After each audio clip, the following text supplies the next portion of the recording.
Hey everybody, welcome back to another episode of Champion Reads. This is a conversation today with Willie, Blake, Ian, Sturmer, myself, Jon Kovach Jr. about the Go Giver, and we've covered a lot of ground. But today we're going to wrap this book up and talk about some really cool stuff. In fact, today's topic of discussion is on the fifth law, or the final law, which is the law of receptivity. And I have a hard time saying that word. Receptivity. Basically, what that word means is the law of receiving, which is the key to effective giving, is to stay open and to receive. And in the book, Joe understands that receiving graciously is essential to maintaining the flow of giving. So we're gonna jump into that topic of conversation, and just giving you a little bit of background about this book right here. Boom, baby, the Go Giver. Throughout the story, Joe undergoes a transformation as he internalizes these laws and puts them into practice. He discovers that success is, not only solely about taking, but more importantly, it's about giving and adding value to others' lives. And this is a fantastic book, and we continue to encourage everyone to read along with us as the Go Giver, not the Go Getter, but the Go Giver, written by Bob Burg and John David Mann. What a great concept. So let's jump right on into it. The law of receptivity, or otherwise known as the law of receiving. And just guys, kicking it off. I mean, we talked about last time like the law of authenticity, and we talked about how that's so important to be present. I'll kick us off and just ask the question. I mean, how many of us have ever struggled to receive a compliment?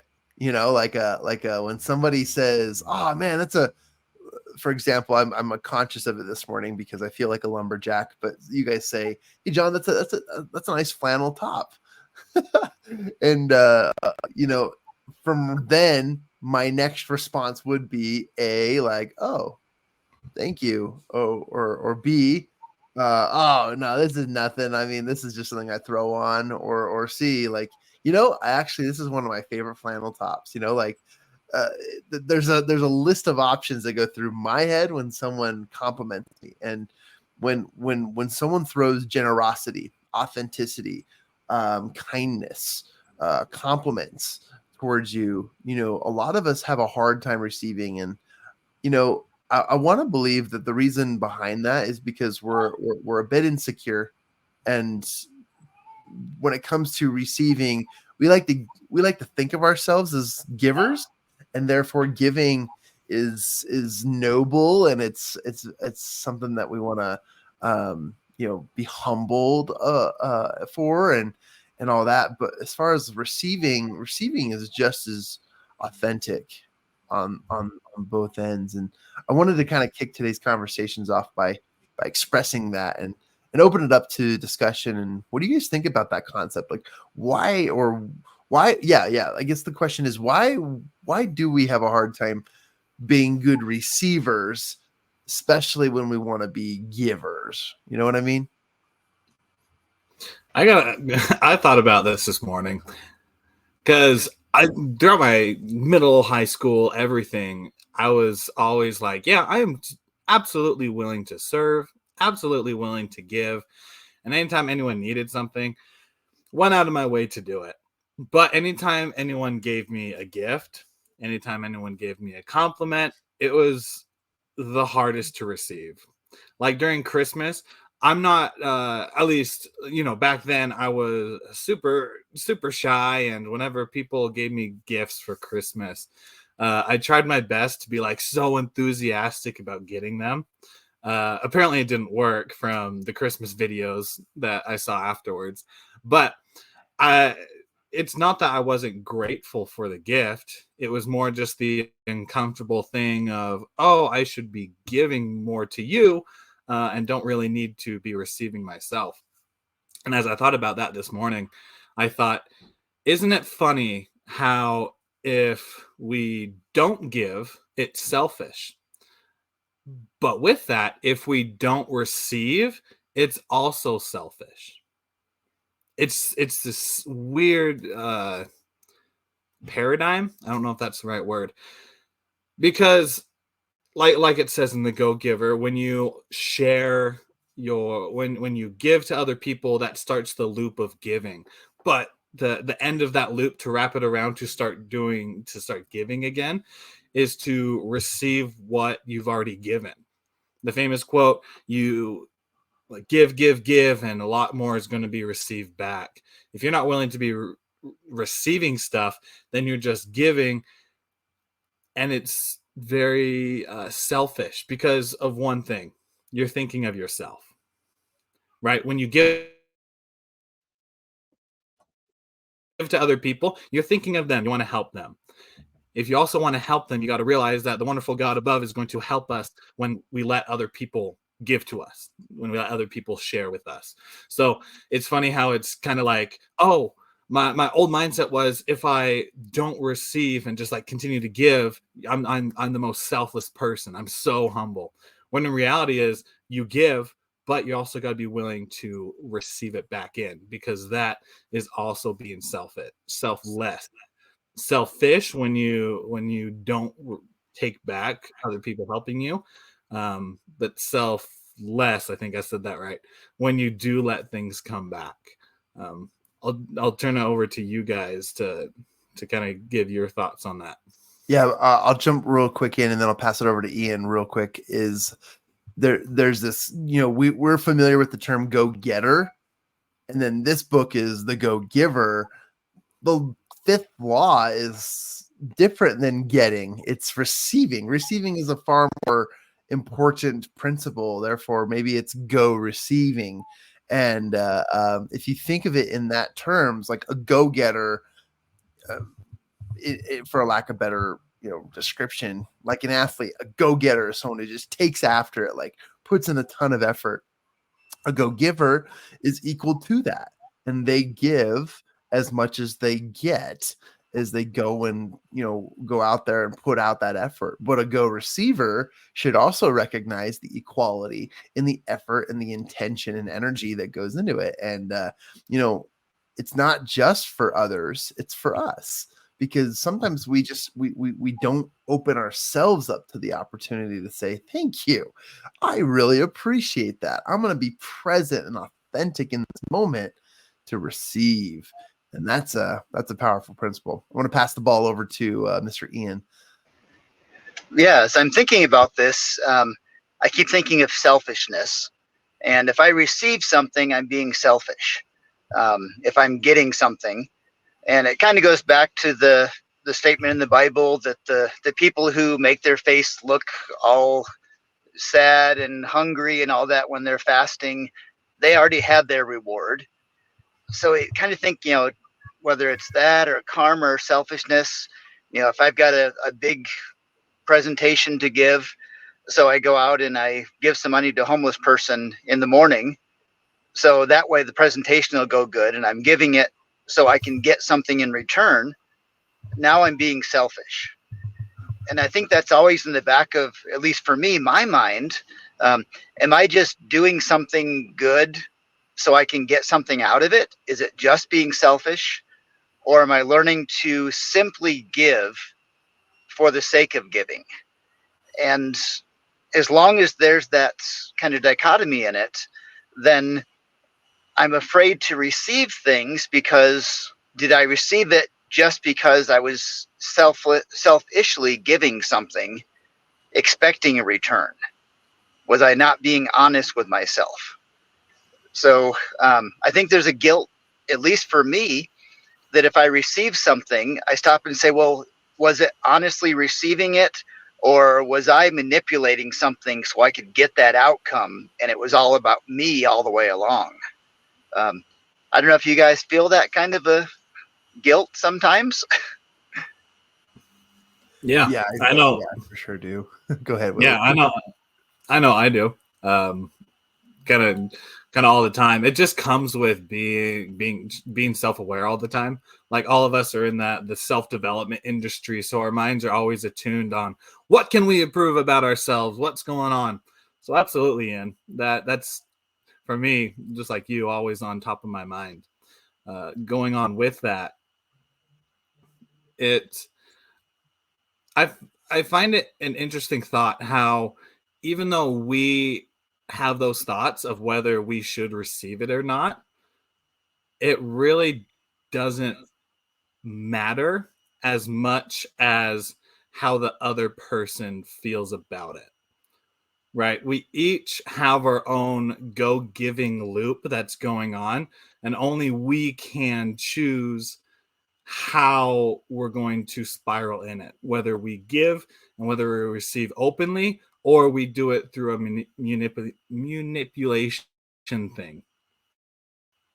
That being said, if someone else is giving me something and I'm thinking, oh, I manipulated them into doing it, I'm not going to receive that because that's not what's coming out of it. It really, in my opinion, it doesn't matter as much because the other person's in their own go-giving loop of if we do receive it in a great way, just like we're trained at champion circle meetings and trained, just as professionals in general. If you receive a compliment, if you receive a gift, don't be like, oh, I already got that, or oh, I don't think that's a part of me. Just say thank you. Right? You say simply thank you for what they give. The other person is going to feel good about it. Whether you want to receive it or not, the other person is going to feel good about it. And it's just good karma. They're gonna continue to give, and the world's gonna continue to go around. So whether I myself am just like, oh, I don't deserve of it, in all honesty, it doesn't matter. All that matters is that we just continue to give and be willing to just say thank you to receiving. Yeah, I'll jump in here and say I love that application, and I was actually going to follow up and ask each of us, and thank you for leading us off, Willie.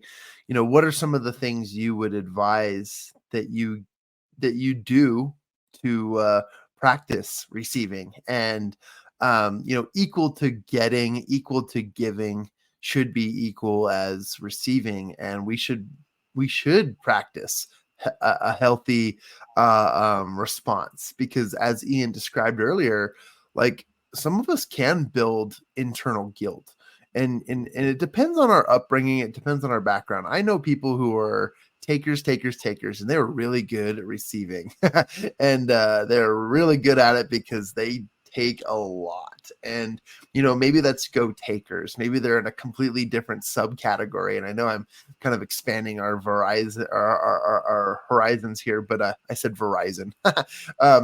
Expanding our horizons, but when it comes to that intentionality that goes into it, I think that receiving, especially on the core level of self, is something that teaches us the value of the value and the positive side to selfishness, because selfish as a term is sort of a negative connotation, right? It's something that says, wow, you're only thinking about yourself in that moment. But if you think about it, even go giving, and this is the unpopular opinion, and don't come at me with this, but but unpopular opinion, don't we give also to receive? I mean, most of the time, don't we really just give to receive? It's giving is sometimes a bit selfish because we seek a feeling, we seek a validation, we seek a gratification, some justification, maybe even. And many times when we do give, because a lot of times we give and expect a thank you, or we expect a response or some sort of reaction, and when we don't, we're upset, or we're like, oh, they're so, that was so ungrateful or whatever, right? So unpopular opinion, of course, but going back to the positive side of this is how do we practice a authentic, healthy side to go receiving or go receptivity? And Willie started us off a little bit, and I know he'll have more ideas, and I'll share a few too. But he started us off with just practice saying thank you, and and I'll quickly add to that. You can always say the words "thank you," "I receive that." I learned that last night in our mastermind. We had a great conversation with a great speaker and coach. His name's Bob Donnell, and he talks about that. He says, "Thank you. I receive that," and intentionally saying that out loud, because when you receive things, you can definitely open yourself up to that. What are your thoughts, Ian? What are some of the things you think are great ways to practice receiving? I think, not to go into semantics on it, but the difference between taking and receiving, taking is when it's about me getting something from someone else. Receiving is when it's about someone else giving to me. And although the same action may take place, you may give me $5 because I'm hungry and you want to help me out. Or I may take $5 from you because I'm hungry and it was sticking out of your back pocket, so I took it. The exact same actions happened in both places. You have $5 less, I have $5 more. But the emotion behind it, the reasoning behind it is polar opposite. And once we understand that receiving is about the giver, it's not about the receiver. Taking is about the receiver, not the giver. So as we kind of put that in our mind, receiving is a gift I give to the person who gave me something. So just that idea of how to keep it straight in our mind. And I think as we do that in receiving, we can then be grateful to the person who is giving, as opposed to being selfish or guilty about it.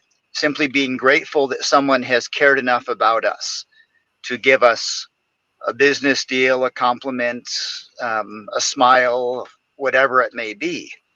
So getting that attitude of gratitude, no rhyme intended with that, but remembering that in the end, it's about the other person, even though we're receiving a benefit from it.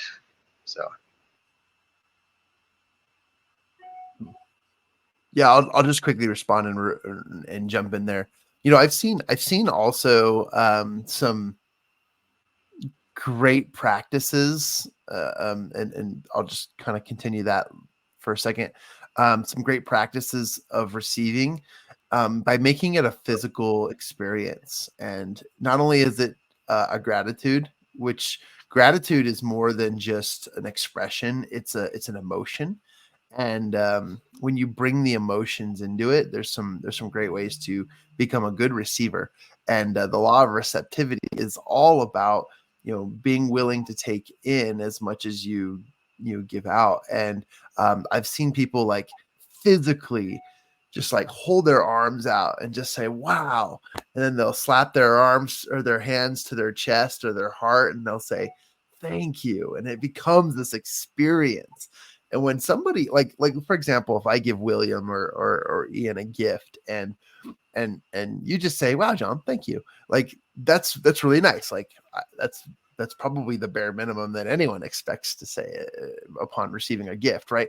But as far as like, if I saw William go like, wow, oh man, I feel that, like, thank you.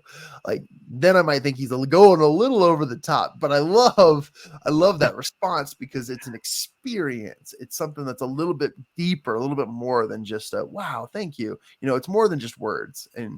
And sometimes, we need to practice that in our lives. And when not to get too woo-wooey here, but if you practice morning affirmations or morning manifestations, or any doesn't have to be morning, when you practice those, you need to give, as Ian shared, the power of gratitude in your life, and you need to be grateful for both the present and the future. And when you give gratitude to the things that will come to pass, that is a powerful piece. And everyone who knows of Anthony Robbins or Tony Robbins knows that when you do manifestations or affirmations, you do it the right way, and you've got to do it big.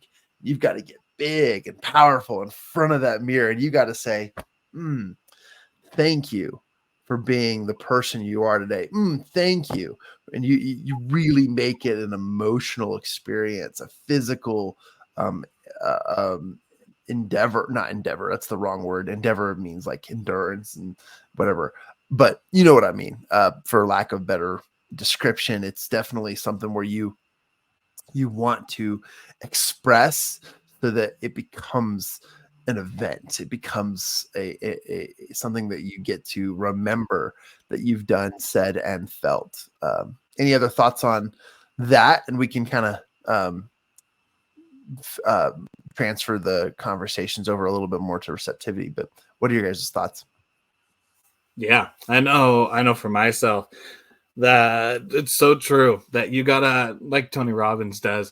He always does his like massive claps whenever he's trying to get hyped up. And I think his routine beforehand, he's just like always pounding his chest like a great ape. Not calling him a great ape, right? But just like always pounding his chest, pumping himself up, because he knows a crucial law is that in order to change your mental state, you got to change your physical state. And I'll wrap this over to the value of receiving, because John, I'm with you. I can't say reciprocity,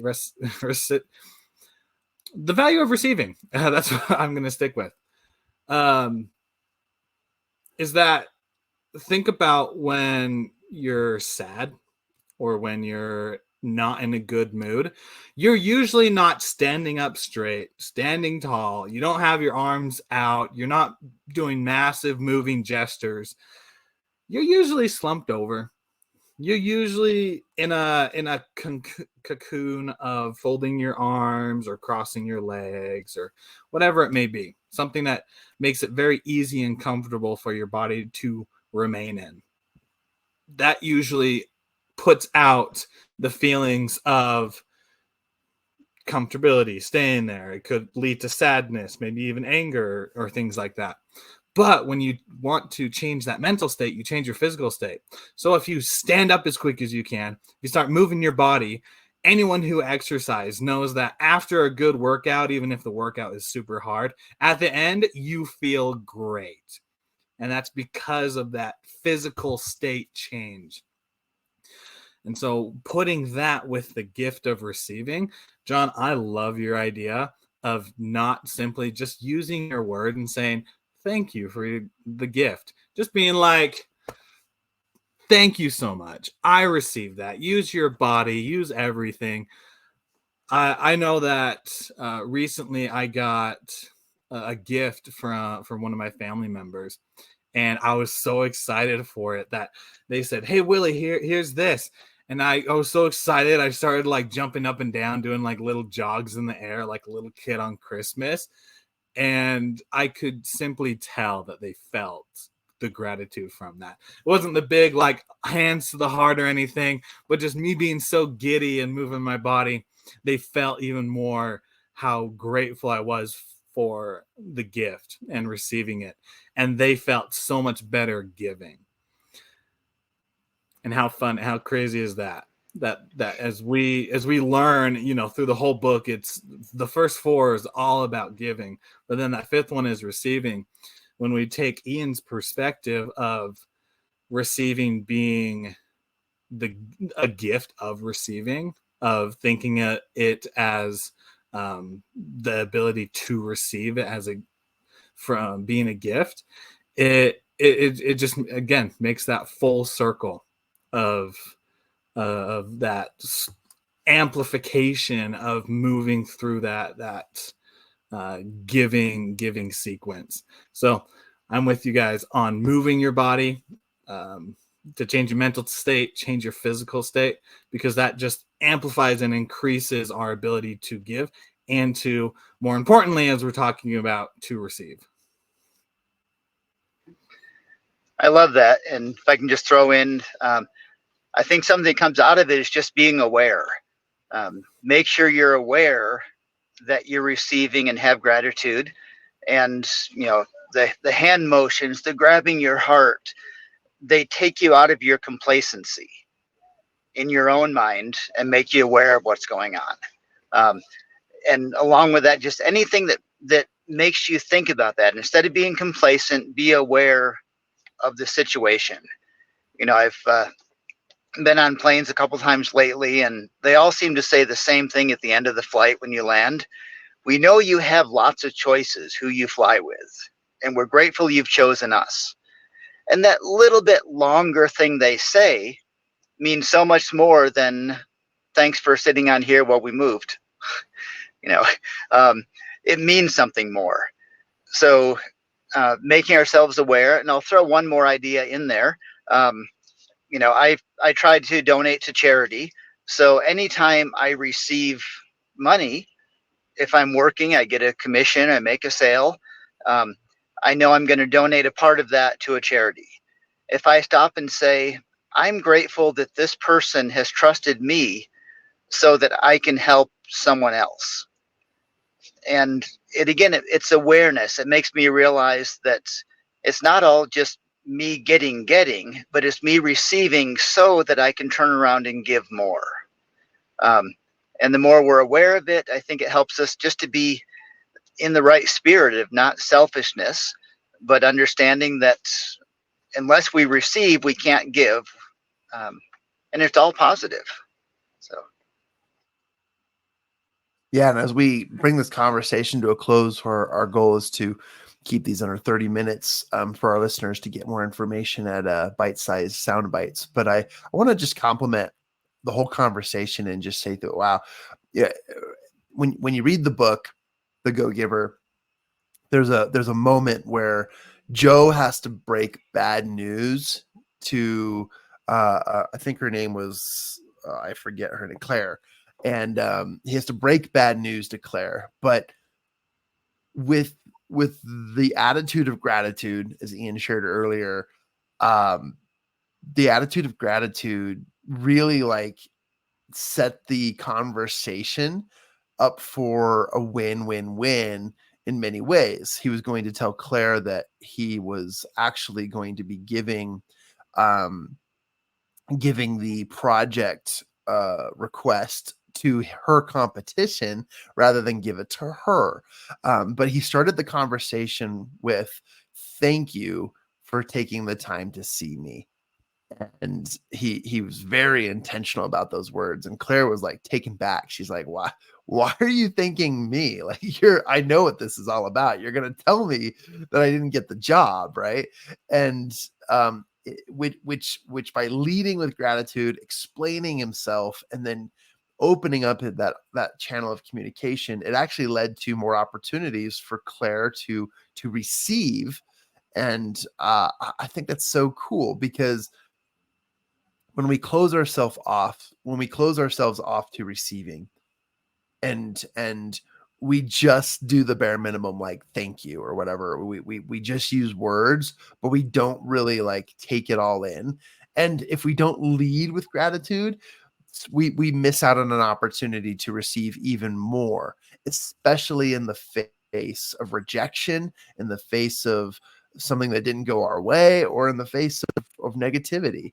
When you can quickly be expressive about how you receive, even when it comes to the bad news, you will begin to see a new light of giving that is something that almost people like don't understand.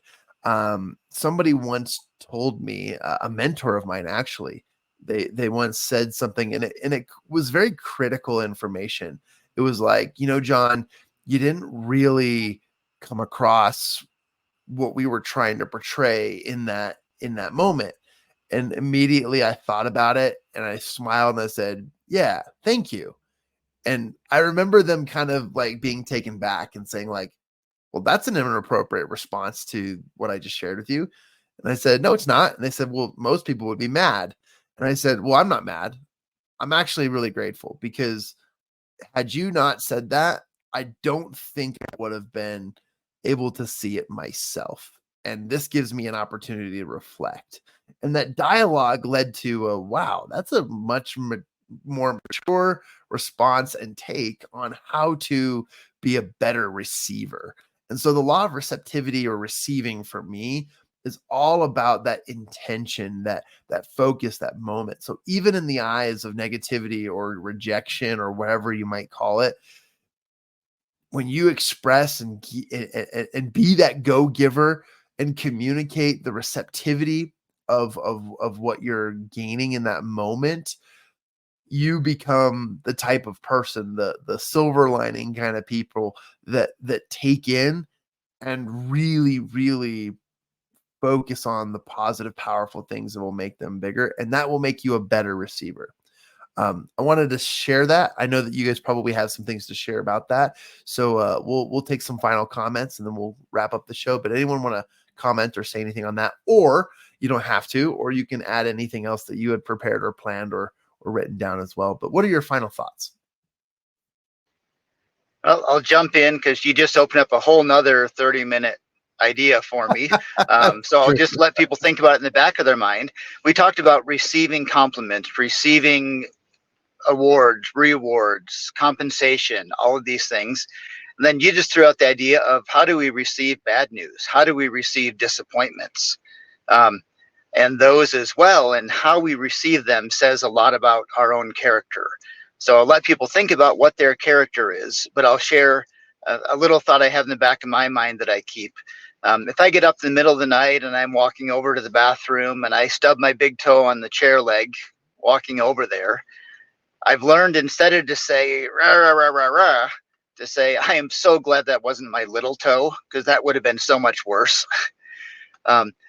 Can we take a negative bad thing like Claire and say, well, I'm grateful that I'm with someone who cared about me to say no to me, someone that took the time, someone that appreciated me enough even though I didn't get it. And yes, she got something good later on, but before she knew that was coming, she learned to receive a rejection and be grateful for the positive aspects within that. And I think it's more that we look for ways to be grateful in the good and the bad, we get happier. So I'll just leave it with the happiness idea. Yeah, I love that. Makes us happier, for sure. The final thought I had to add on to John and Ian and your wonderful thoughts is that it's hard to be grateful for the bad things that happen to us, but if we are willing to receive it, it turns tenfold. And one of the things that comes out of it is courage. You can tell when people are courageous, and I'm trying to figure out the other word for it. It's not courage. It also starts with the C. Confidence. There we go. There's a confidence that comes for when we're grateful for things that are good, but even more when we're grateful for things that are bad. I can tell that John, just from his little story, that he is very confident in himself because he is able to receive that and knowing that he can improve from it. Like his mentor saying a lot of other people would get angry on it. Well, that's on them, but they don't have that confidence that John was able to share and that so many others are able to give out when receiving bad compliments, it can even be like bad referrals, bad business, whatever may come. So there's also a little extra bit of confidence that comes from that extra outstanding level of leveling up to the degree where instead of simply being grateful for the good things that happen, being able to also be grateful for the bad things. That confidence comes through obviously experience, but experiencing also that bad that comes.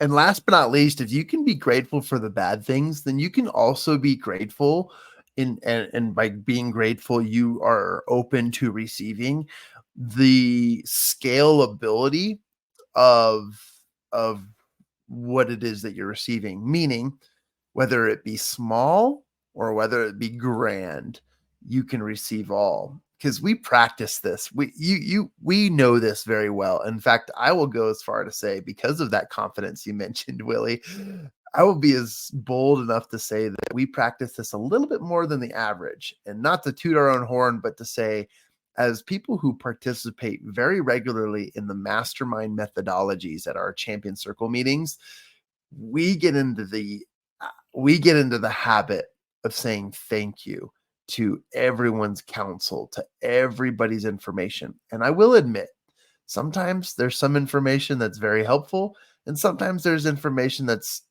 not as helpful.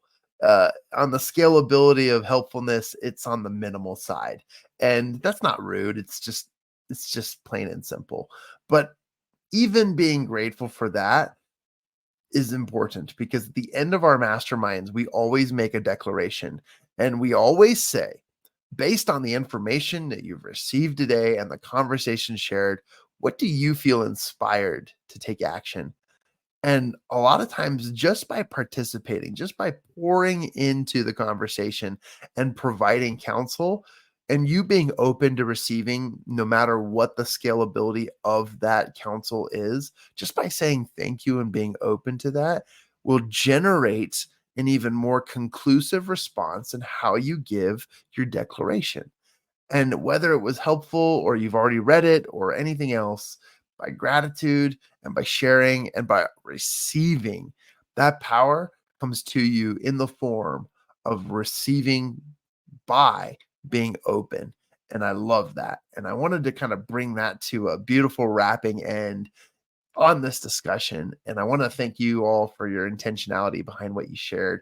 And I think that this really brings into perspective the power of reception. So go out there and be a bunch of go receivers, but also be go givers, because the more you give, the more opportunity you will have to receive.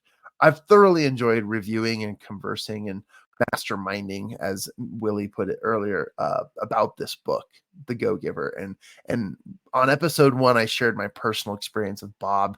And I feel like, even though I have a personal experience and conversation with the man, the myth, the legend, Bob Burg, I feel like by reading this book and opening your heart to its teachings, you can too also have those personal experiences and really just grow your ability to make an impact in your life and others' lives as well. And so I want to say thank you, everybody, and we'll bring this episode to a close. And we'll making an announcement about the next book coming up soon.